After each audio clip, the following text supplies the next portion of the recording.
Welcome to the Real Ones Talk podcast. I'm your host, Ben Weiss, CEO and founder of Big Ice Entertainment. I have a very special guest today, one of the biggest legends in hip hop, Juelz Santana. Juelz, thank you for coming on. Hey, man, thank you. How you doing today? I'm good. All right, so the first question I ask everyone, how'd you get started in the industry? Oh man, how did I get started in the industry? Well, actually in the industry, just meeting up with Cam. Long story short, my cousin, Toe, shout out to Toe, he introduced me to Cam, drove me to my block, told me to come downstairs. Cam was in the back seat sleeping, and you know, I came downstairs and rapped for Cam, and shit, rest was history. Okay. Down with Dipset, called me to the studio like a week later, and we just built that bond, you know what I'm saying? And everything else was just formulated throughout that process. I mean, we all had a dream, had a vision, and we pursued it by any means. Got the job done, you heard? So you joined Dipset in 99, right? I don't remember the dates, but... Okay, yeah. So like, what was it like coming up with Jones and Camron and some of the other big names of New York? It was super dope, you know, because at the end of the day, well, Jim at the time wasn't, none of us were who we were. Right. You know what I'm saying? Cam had a decent buzz in New York, like, you know, Killer. I mean, Mace had found him. So it was like, we built that shit. Yeah. Like, we built that shit together. It was like going to Jim's crib, them nights. I used to drive to Jim's crib and not even have money to get back home in a cab. You know what I'm saying? 5H, them long nights, just us you know, figuring out what we're going to do, trying to put the plan together. You know what I mean? And Cam always kind of like had the vision and we just executed it. I mean, we found our niche, which was the mixtapes, and just went crazy. Did a lot of you guys, like, would you say, have like specific roles, what each of you would do, or it was all pretty much collective work? Yeah, it was collective work. I mean, everybody just, you know what I mean, picked up. I mean, we all did our part, along with us all doing our part. We all tried to pick up if somebody was slacking.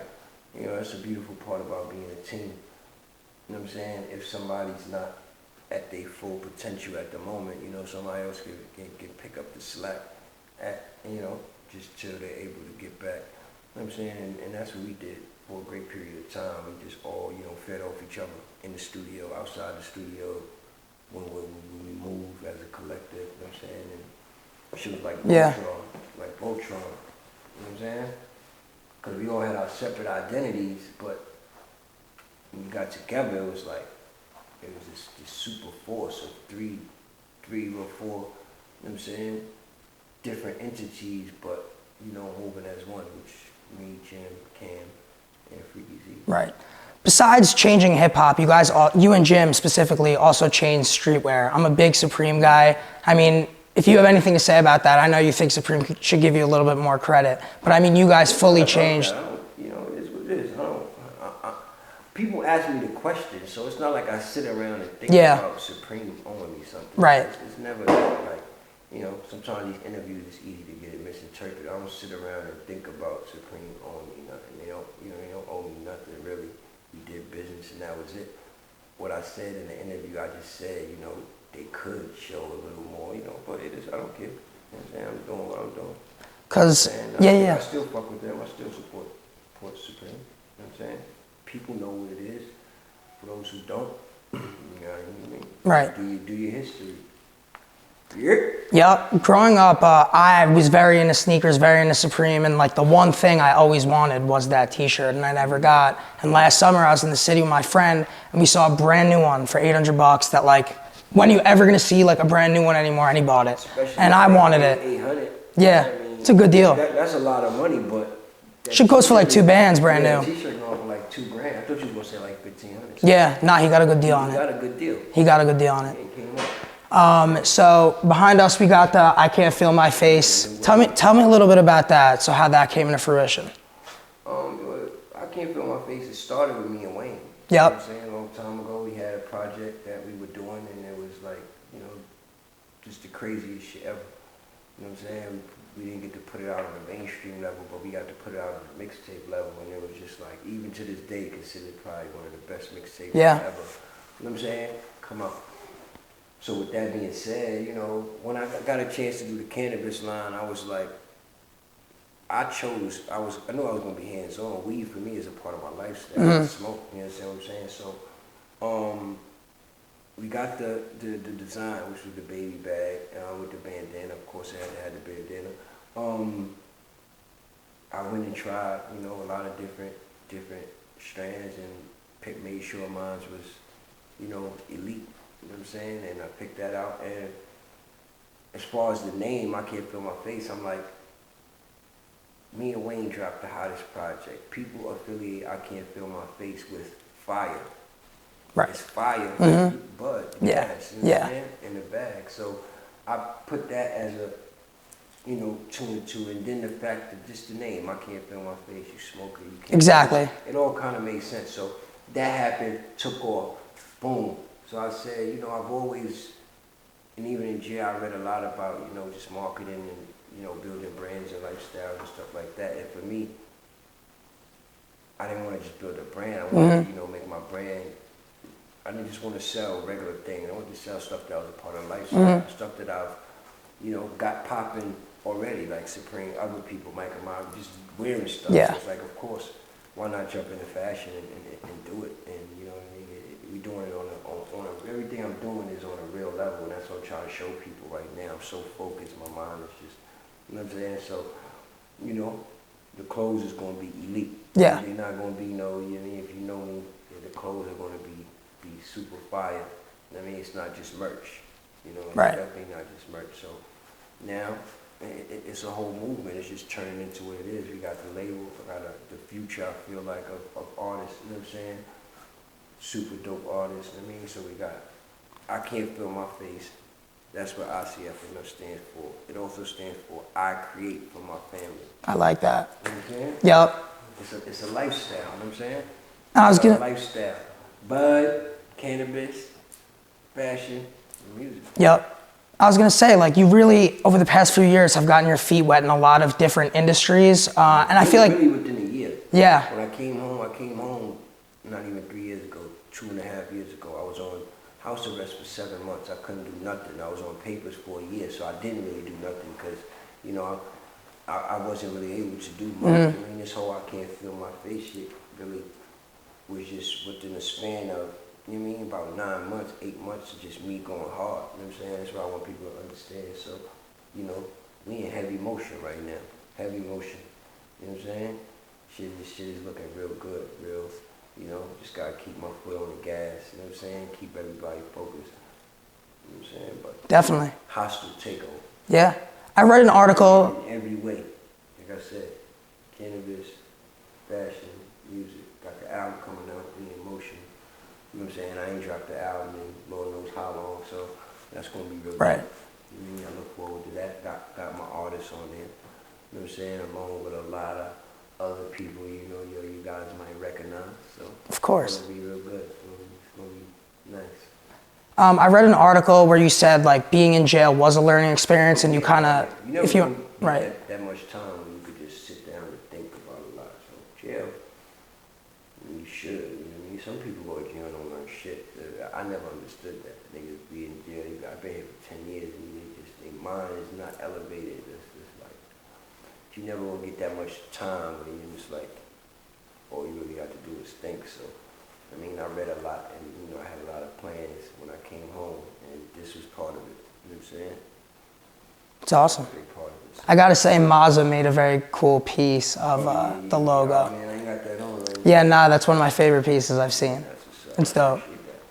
I think recently there's been like a resurgence of like old New York hip hop artists such as you, Jim Jones, Mano, like on social media. I feel like you guys really take over a lot of hip hop social media and a lot of hip hop pages. Like whenever I'm on, you know, World Star or Say Cheese, My Mixtapes, any of these pages, like I see you guys every single day. So I think it's like amazing for hip hop because I think hip hop's changed like a lot with, you know, the violence and whatnot. I think people's morals around hip hop have changed, but I think you guys have like been sending like such a good message to the hip hop community. Yeah, you know, we are a little bit older now, so Right. I think it's the right thing to do. Of course, we still, you know what I'm saying, we're not going to be pastors and stuff like that. We always gonna talk about the things we've experienced, but of course we try to push a little bit better narrative and put it out there. You know what I'm saying? I think it helps. We all got families, we all got kids, but you know.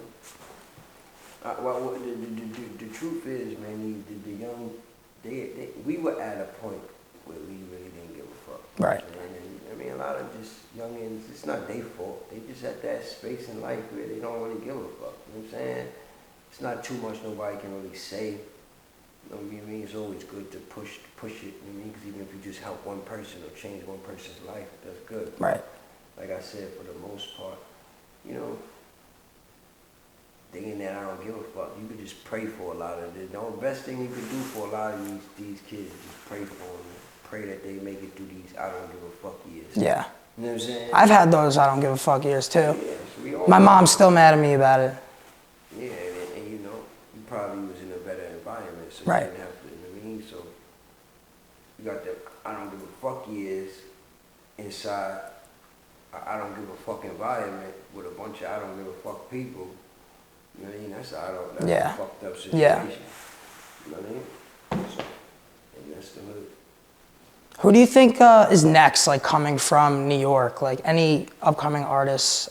Even doesn't even need to be New York, New Jersey, but in this general area. Oh, my artists. ICFMF.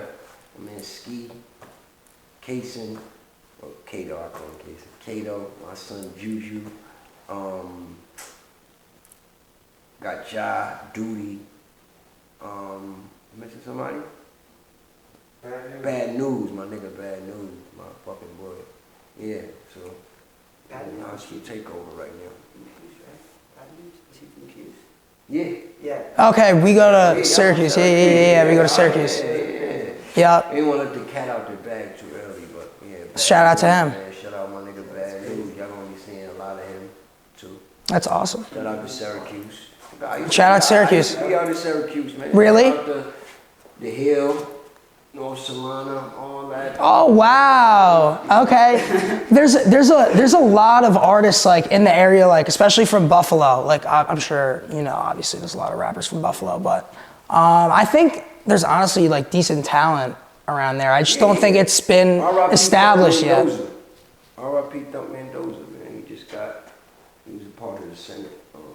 Man, Taj Mahal, and they had a crew out there. But yeah, I heard he just got killed. It's terrible. Yeah. Rest in peace. Yeah. Where, like, besides New York as a market, where else do you see like a huge like gap that is going to be filled with hip hop? What you mean? Like I'm saying, like, is there like another area that you think like is about to break? Like obviously Memphis is on the scene, Atlanta's on the scene. There's a lot of artists from Florida, but like, where do you think something's gonna come up next?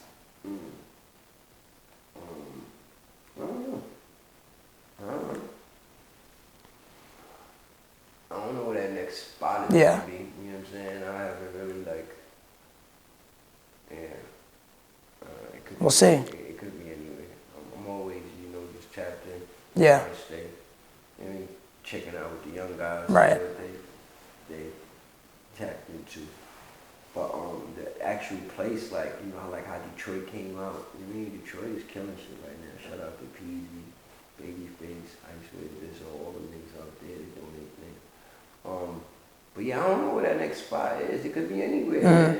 I mean, it could be anywhere. It's talent all over, everywhere. She could be Ohio. She could be fucking shit. I don't want to say. She could be Syracuse. Yeah, literally. I gotta start looking for more people from Syracuse. Yeah, you never know. Right. You know what I'm saying? So. Has working with your own artists now like impacted your solo career? Like, have you been focused less on making your own music and more on your artists, or you've been able to do a mix? I try to always do both, but I'm more or less focusing on just leveling up. Yeah. And being a boss, so definitely putting a lot of my energy into my artists, you know what I'm saying?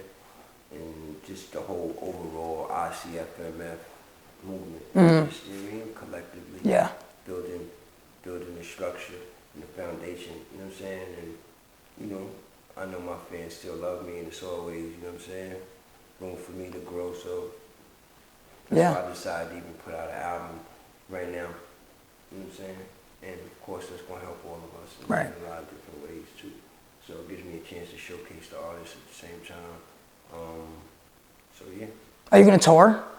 Yeah. You gonna tour? We gonna put together a tour. Okay. You know, probably put something together around the actual project, and you know, depending on how the project works. You know, Right. If we get Sure, it'll do great. We get some real good motion, which I think we are. We should. You know what I'm saying? Yeah, you never know. Yeah. We're going to tour with. Yeah. All right. So my man Harrison behind the camera recently interviewed Dizzy Banco. So if you wanna, I know you have a lot of a good relationship with him. So Dizzy, me and Dizzy got a dope ass record on my. I support it because I'm trying to see if we got more than one record on the project. Potentially. As of right now, we definitely got one banger for sure. You know what I'm saying? Featuring. all right. You connected him with Lil Wayne, right? Yeah, and you could say that. I actually, when I first got introduced to Dizzy Banco, one of the beats he sent me was a beat that I jumped on, and I sent it to Wayne to jump on because me and Wayne were working on music. You know what I mean? We always working on music, and you know what I'm saying? Yeah, it was a good look for It's dope. Dizzy. It was like one of his first placements. Yeah. Juelz Santana and Lil Wayne. Can't get no better than that. You know what I'm saying? All right. So, yeah. I've done that for a lot of producers. Yeah. You know what I'm saying? Over the years. I actually gave Wayne the Fireman beat. Really? Yep. Wow. From a producer named Develop. That's crazy. Yep. He was like my producer at the time. And Wayne was like, send me some beats, man. Me and Wayne was just clicking hard. You know them times, that's what we do as artists. Be in the studio, run out of beats, make hit. Right. Man, send me some shit. He hit me like, send me some shit. I sent him some shit. He called me back like, yo, these beats is crazy. I'm like, yeah, it's my little man, D. He wound up doing one of them joints, and it was the Fire for Fire. I'm like, oh, shit. How'd you and Wayne meet? Huh? How'd you guys meet? Just through our travels through the industry. Right. You know what I mean? Yeah. Right. Nothing more, nothing less. It wasn't like, I don't remember the exact whereabout part of where we met, but yeah, just through our travels, through the industry, and the fact we clicked real well, just the fact of, us being who we are. And we was both the two young niggas.